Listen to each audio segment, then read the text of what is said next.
The third one is the Rashtrakuts. The Rashtrakuts in the Deccan were feudatories of Chalukyas of Karnataka. The Chalukyas of Karnataka was a kingdom, and Rashtrakuts were their feudatories.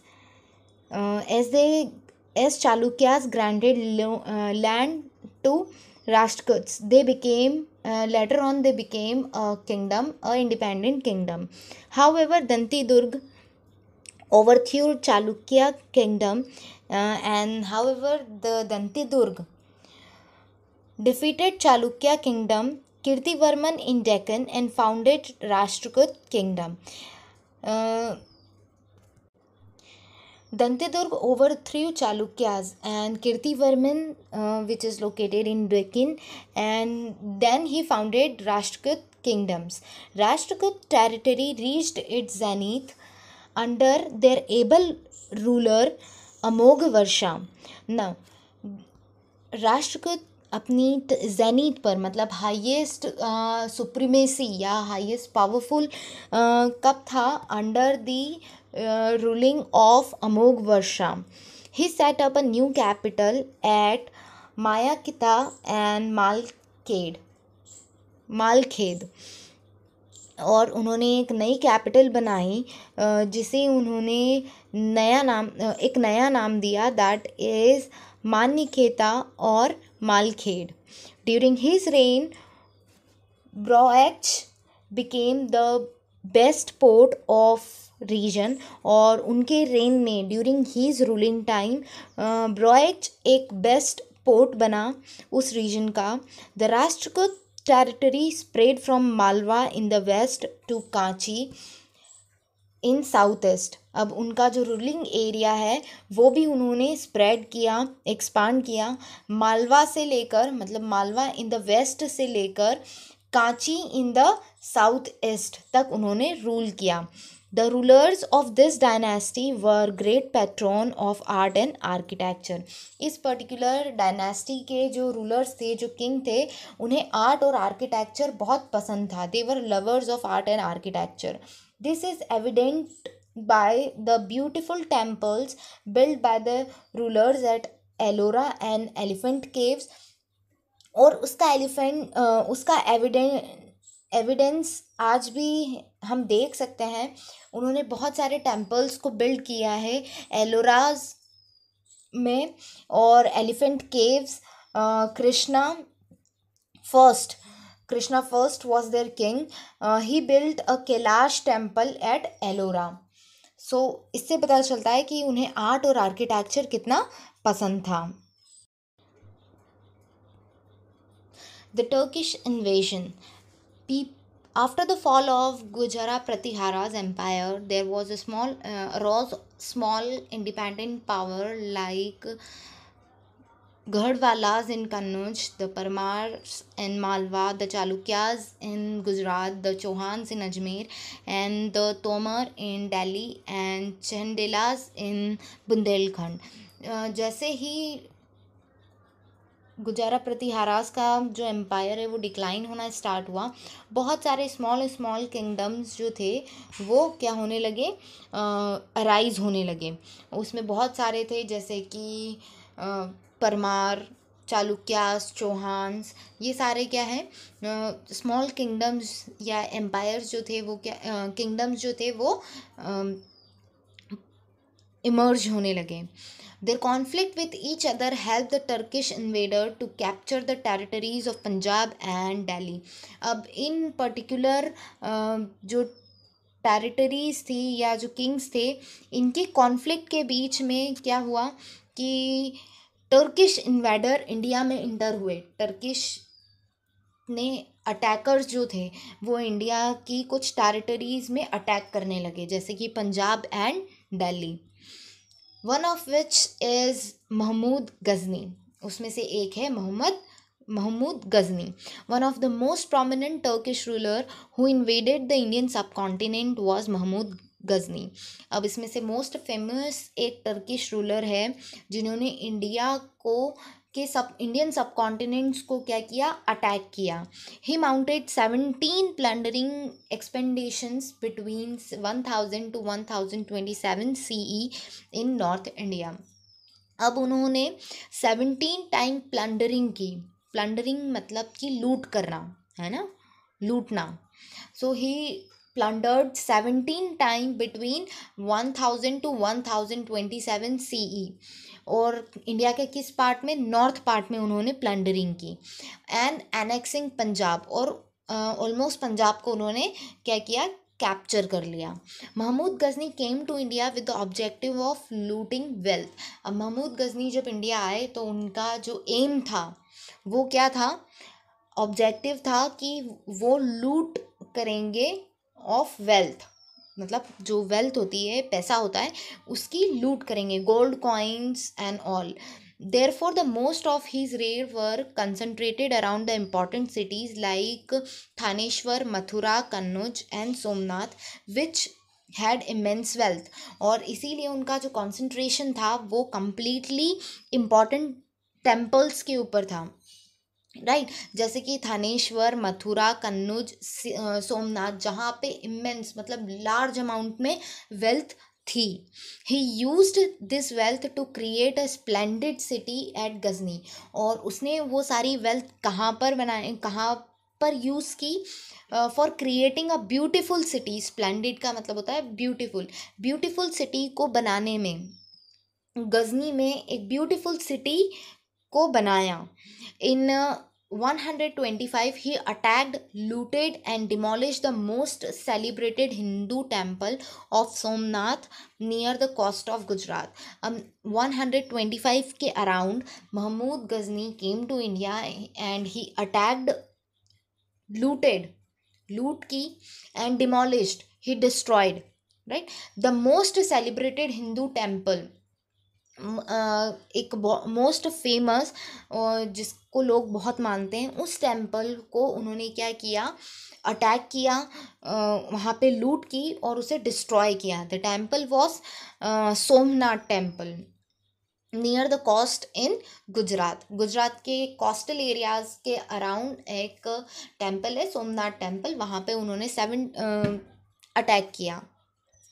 Next, the second person was, first one is Mahmud Ghazni and second is Muhammad Ghori. He was also a Turkish invader, and Muhammad Ghori invaded India with an aim of conquering the northern part of India and expanding his kingdom beyond Afghanistan. अब मोहम्मद गौरी ने India पर attack किया और उनका aim था northern, India के northern part को conquer करना, मतलब जीतना, कैप्चर करना, राइट. और and expanding his kingdom beyond Afghanistan, capture करके उनकी टेरिटरीज को और ज़्यादा बढ़ाना, एक्सपांड करना. Unlike Mahmud of Ghazni, his intention was not to get gold but establish an empire. अब महमूद ऑफ गजनी के जो इंटेंशंस थे, जैसे कि उन्होंने गोल्ड जो थे प्लंडरिंग की, लूट की, ऐसा कोई इंटेंशन मोहम्मद गौरी का नहीं था. उनका इंटेंशन था अपनी टेरिटरी या अपने एम्पायर को और ज़्यादा एक्सपांड करना. He fought against the Chahamanas Rajput ruler Prithviraj Chauhan. और मोहम्मद गौरी ने चाहमना डायनेस्टी के या चाहमना के रूलर्स जो थे उसमें से एक मोस्ट प्रोमिनेंट फेमस हैं पृथ्वीराज चौहान, उनसे क्या किए, फाइट किए. देन नेक्स्ट, पृथ्वीराज चौहान और Prithviraj third was the last and the greatest ruler of Chahamana dynasty. Prithviraj Chauhan या फिर पृथ्वीराज थर्ड कहा जाए, दोनों एक ही हैं. He was the last and the greatest ruler of Chahamana dynasty. ये सबसे लास्ट और सबसे ग्रेटेस्ट रूलर थे चाहमना डायनेस्टी के, या फिर चौहान डायनेस्टी, दोनों ही कहा जाता है. His greatest military achievement have been discovered in Prithviraj Raso, which was written by his court poet Chand Bardai. Now, a book was written on Prithviraj Chauhan, and writer was his, उनके जो writer थे, वो book किसने लिखी है, उनके court poet ने, मतलब उनकी कोर्ट में, उनकी एडमिनिस्ट्रेशन में एक पोएट थे, उनने पृथ्वीराज चौहान पर एक बुक लिखी है, और उन उस पर्सन का नाम है चांद बरदाई, और बुक का नाम है Prithviraj Raso, right. Then Prithviraj enhanced the power of Chamanas by bringing Mahoba, Bundelkhand and Gujarat under his control. अब पृथ्वीराज चौहान ने अपनी पावर को और ज़्यादा एक्सपांड किया, उसने महोबा, बुंदेलखंड और गुजरात को भी कंट्रोल किया। He valiantly resisted the attack of Muhammad Ghori in the two battles of Tarin in 1191 and 1192. Now he bravely resisted or fought the battle with Mohammad Ghori, और उन्होंने 2 बैटल्स लड़े, बैटल ऑफ टैरिन। पहला बैटल था 1191 में and second battle was in 1192। He is believed to have been defeated at the second battle of Tarain. ऐसा माना जाता है कि वो दूसरे बैटल में हार चुके थे। Next the Cholas. अब साउदर्न, सबसे साउथ पार्ट में ये जो एरिया है ये चोलाज हैं, और ये साउथ का मोस्ट पावरफुल डायनेस्टी है, one of the most powerful dynasty हैं, ठीक है। अब हम इसके बारे में पढ़ रहे हैं। The Chola dynasty was one of the most powerful dynasties in south India. It ruled over Tamil Nadu and part of Karnataka. अब इन्होंने तमिलनाडु और कर्नाटक के कुछ पार्ट को रूल किया है। Tanjore was its capital city. Now look at this here, a dot, that is the capital city of Cholas, right? The Chola disappeared only to resurface in 850 CE when Vijayalas captured Tanjore and made it his capital. When Vijayalas captured Tanjore and made it his capital, the Chola dynasty disappeared and resurfaced in 850 CE. However, during the rule of Raja Raja I and his son Rajendra I, the Chola entered their most glorious phase. At the time when Raja Raja I and son Rajendra I was ruling the Chola dynasty, उस particular time में चोला बहुत glorious, बहुत powerful phase से गुज़र रहे थे, या बहुत पावरफुल फेज से चल रहे थे।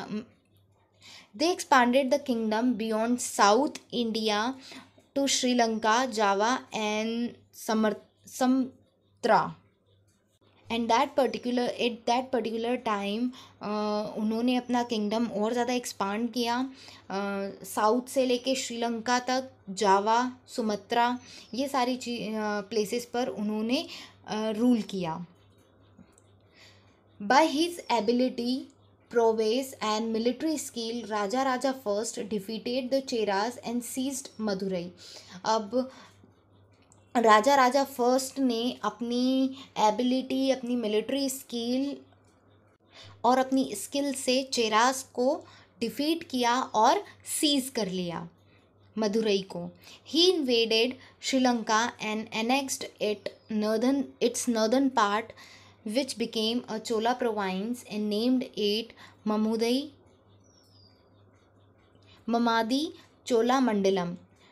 Now, he attacked Sri Lanka and captured northern part of Sri Lanka. Sri Lanka का नॉर्थ पार्ट उन्होंने क्या किया, कैप्चर कर लिया, एंड विच बिकेम अ चोला प्रोवाइंस, और वो चोला की एक प्रोवाइंस बन गई, टेरिटरी बन गई, राइट।